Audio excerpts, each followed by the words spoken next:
Boa noite, professor. Meu nome é Felipe Kiranozaki, meu RA é 172885. Aqui eu vou explicar rapidinho sobre o arquivo conexão.php, que ele é a base, né, da entrega. Basicamente é um objeto conexão que tem o atributo PDO e o construtor dele vai receber os valores do localhost, né, que é o nosso host do banco de dados, o nome do banco de dados, que é Tetris, o nome do usuário do banco de dados, que aqui no nosso caso é root, e a senha. Aqui a minha senha é 123, mas pode ser vazio também. Tem que alterar de acordo com o valor do seu computador. E aqui ele faz a requisição, né, new PDO, e chama. Aí a gente também tem a função getPDO, que vai retornar esse atributo PDO que a gente criou. Olá, meu nome é André Gomes e na parte de PHP do nosso trabalho eu fiquei com a página do cadastro. Bom, essa aqui é a nossa página do cadastro, o usuário tem que preencher todos esses campos corretamente para que o cadastro seja efetuado.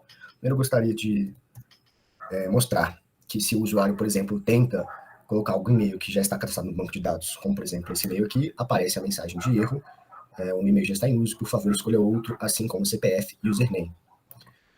Enfim, o usuário tem que escolher o nome completo, a data de nascimento. No telefone, há uma máscara para que, assim que o usuário vá preenchendo, ele fique no formato de telefone, assim como no CPF também. Se o usuário tenta preencher um e-mail que não tem arroba, assim que ele se cadastrar, vai pedir, né? Então vamos lá. Senha, confirmar senha. Então aqui a gente tem o Vinícius, username Vini. A gente cadastra e vem direto para a tela do login. Agora eu vou mostrar como que a gente fez esse código. Bom, na parte do cadastro.php, a gente começou aqui estabelecendo a conexão com o PHP, com o banco de dados, no caso, e aí começamos com a função para validar a senha, para ver se as senhas são iguais. Logo após isso, a gente pegou os valores dos inputs e colocamos aqui com o filtro input, porque a gente está usando o método PDO, certo? E depois a gente passou aqui, a gente testa se a senha foi validada ou não, a gente chama a função e coloca os valores dentro da nossa tabela jogador no nosso banco de dados. A gente testa a conexão para ver se dá certo. Caso apareça algum erro, vai aparecer uma mensagem de erro de conexão e erro cadastrar o jogador. Se a gente for aqui no nosso banco de dados, na tabela do jogador, a gente pode ver que o usuário Vinícius foi aqui o último a ser cadastrado, né? Como a gente pode observar aqui, ou seja, funcionando corretamente. A questão das máscaras, nós fizemos um script, esse arquivo aqui, conforme ele vai digitando o CPF e conforme ele vai digitando o número, vai aparecendo automaticamente o que tem que aparecer na tela. E na verificação do CPF, a gente fez um conjunto de JavaScript com PHP. Então aqui esse é o nosso arquivo JavaScript, que basicamente ele verifica, verifica no PHP se o CPF já está, se o CPF já existir, ele vai aparecer aqui a mensagem de erro. E aqui o nosso arquivo verificação de e-mail, CPF, enfim, são todos iguais na questão do PHP. Ele dá um select e ele vê se o e-mail do atual, se o e-mail do jogador atual é igual ao e-mail que foi inserido. Aliás, ele dá um select em jogador e ele verifica se em jogador, na tabela do jogador, já existe um e-mail igual ao que acabou de ser inserido. Então, basicamente, essa é a nossa lógica da tela de cadastro. Boa noite, professor. Meu nome é Felipe Kiranozaki, meu RA é 172885. E eu vou mostrar aqui o que eu desenvolvi. Eu fui responsável por fazer o mecanismo de login e de autenticação com sessões, né? Então aqui eu vou tentar logar um usuário com o e-mail Felipe Kiranozaki. Vou digitar uma senha errada aqui, vai aparecer essa mensagem de credenciais inválidas. Se eu digitar a senha correta, ele vai aparecer essa mensagem de login realizado com sucesso. E é redirecionado para a menu, né? Bem, além do menu, a gente vem aqui em visualizar perfil. Eu também fiquei responsável pela parte de alterar os dados do perfil. Então, aqui nesse formulário a gente tem todos os dados do usuário, como o nome completo, a data de nascimento, telefone, CPF, e-mail, username. Alguns dados estão em cinza, representando que eles não podem ser alterados, como a data de nascimento, CPF e o username. Os outros a gente pode alterar aqui, então a gente está, por exemplo, Ítalo e o telefone para 3333. Eu clicar aqui em atualizar dados, ele vai atualizar aqui e já alterou os dados, né? Se a gente voltar e visualizar, já vê que atualizou. Bem, além disso, a gente também pode alterar a senha clicando nesse botão que leva para esse outro formulário. E a gente tem que digitar a senha atual e a nova senha. Aqui a gente tem algumas verificações. Se a senha atual ela for diferente da senha registrada no banco de dados, ele vai falar que a senha atual está incorreta. Mas se eu digitar corretamente, porém a nova senha e a confirmar senha forem diferentes, ele vai aparecer falando que estão diferentes também. Então aqui eu tenho que digitar a senha atual, certo? A nova senha e a confirmar senha tem que serem iguais. Então aqui a senha alterada com sucesso e eu posso voltar para a página de perfil. É isso. Vindo aqui para o código, na página login.php, a gente tem um formulário de login, né, com os campos e-mail e senha, e quando o formulário for submetido, ele chama a função verificar login. Essa função está presente no script login.js. A gente vem aqui, tem a função, tem toda a configuração da requisição XHTTP, e aí a gente chama a página verificar login pelo método post. Aqui em verificar login.php a gente recebe os dados e-mail e senha, configura uma conexão, utilizando o objeto PDO, a gente chama o select from jogador. Para cada linha dos dados que ele receber aqui, ele vai verificar se o e-mail é igual ao e-mail digitado e se a senha é igual à senha digitada, né, recebida pelo formulário. Se for igual, a gente vai definir a variável ID de session para o ID que ele confirmou aqui.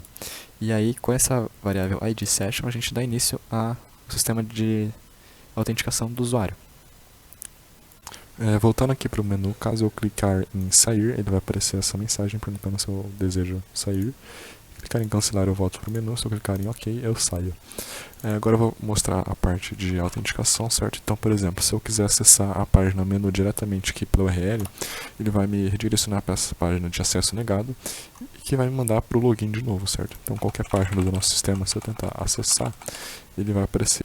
Bem, para fazer essa parte de acesso negado, então, eu vim aqui em cada página e adicionei esse seguinte trecho PHP. Eu inicio a sessão e verifico se a variável ID de session está setada. Se ela não estiver, eu sou redirecionado para a página accessoNegado.php. Aqui em accessoNegado.php é uma página que consiste basicamente daquela mensagem de acesso negado e que vai carregar aquela barra e vai me mandar de novo para o login. E é isso. Bem, aqui no perfil, né, para o usuário alterar os dados, tem os formulários aqui com os dados que podem ser alterados. Aqui também eu fiz uma requisição, né, peguei todos os dados do jogador, onde o ID é igual ao ID da sessão, certo? E aí com esses dados eu preenchi os valores dos inputs, e aí quando o usuário mexer em alguma coisa e clicar no botão, ele vai chamar a função alterar perfil. Alterar perfil vai fazer a requisição Ajax usando o XHTTP novamente, que vai chamar a função verificar alterar perfil. Aqui nessa página PHP a gente vai pegar os dados do envio post e vai fazer um update no jogador com o ID igual ao ID recebido. E aí altera todos os dados aqui e se for realizado com sucesso, ele manda uma mensagem usuário alterado com sucesso. Aqui em alterar senha, o mesmo esquema, tem um formulário com a senha atual, nova senha e confirmar senha. Quando o formulário é submetido, a gente chama a função alterar senha, vai fazer uma requisição Ajax também, vai chamar a função verificar alterar senha.php, que vai fazer a verificação, né, se a senha atual é igual à senha que está salva no banco de dados, e tudo isso usando o sistema de criptografia, né, com o hash e o verify. Então, se a senha atual for incorreta, vai aparecer essa mensagem. Se a nova senha e confirmar senha são diferentes, vai aparecer mensagem, e se a senha for alterada com sucesso. Olá pessoal, meu nome é Lucas, eu vou estar falando aqui um pouquinho do ranking global, que é a parte que eu fiquei encarregado de terminar aqui no nosso trabalho para a última entrega, né? Primeiramente vamos dar uma olhada aqui no código, né? Aqui você vê que ele está fazendo a conexão com o arquivo, né? Que faz a conexão com o banco de dados, né? Ele faz toda essa seleção aqui para pegar as informações para colocar na tela. Mais para baixo aqui, o que também é mais importante falar é... Aqui ele só coloca o topo da tabela, e aqui nessa row aqui ele vai estar pegando, né, do banco de dados aqui o usuário, as linhas eliminadas, o nível de dificuldade, tempo de partida e a pontuação, né. Só para mostrar, eu tô aqui já no site, eu já criei aqui esse usuário aqui, fiz um joguinho rápido e está aqui, como é o único personagem cadastrado, né, tá na posição 1, o usuário que eu coloquei. uma linha nível 1, tempo 50 segundos e pontuação 10, né? E ele vai indo, né, de acordo com quantos mais personagens você cadastra. E é basicamente isso. Bom, eu sou o Vinícius e eu contribuí com a criação do PHP de salvar a partida e de salvar os dados, né? E também vai ser utilizado tanto no tabuleiro grande quanto no tabuleiro pequeno. Bom, aqui a ideia é que, caso você esteja no servidor, cada pessoa vai ter um ID e uma pontuação, tempo decorrido, linhas eliminadas e nível. Então, aqui justamente vai ter um try catch, né? E você vai gerar essa nova conexão, né? Que é entrar numa nova partida. E você vai inserir, vai ter uma query de inserir essa questão da pontuação, o tempo da partida, as linhas que foram eliminadas, o nível da dificuldade e também o ID do jogador, para que isso fique todo salvo no sistema. Então, cada vez que a pessoa jogar, vai ter isso dentro do sistema. É o ID dela de jogador, que vai ser sempre o mesmo, e essas questões que vão mudar, né? No caso, a pontuação, o tempo, as linhas eliminadas e o nível de dificuldade. Bom, e é isso.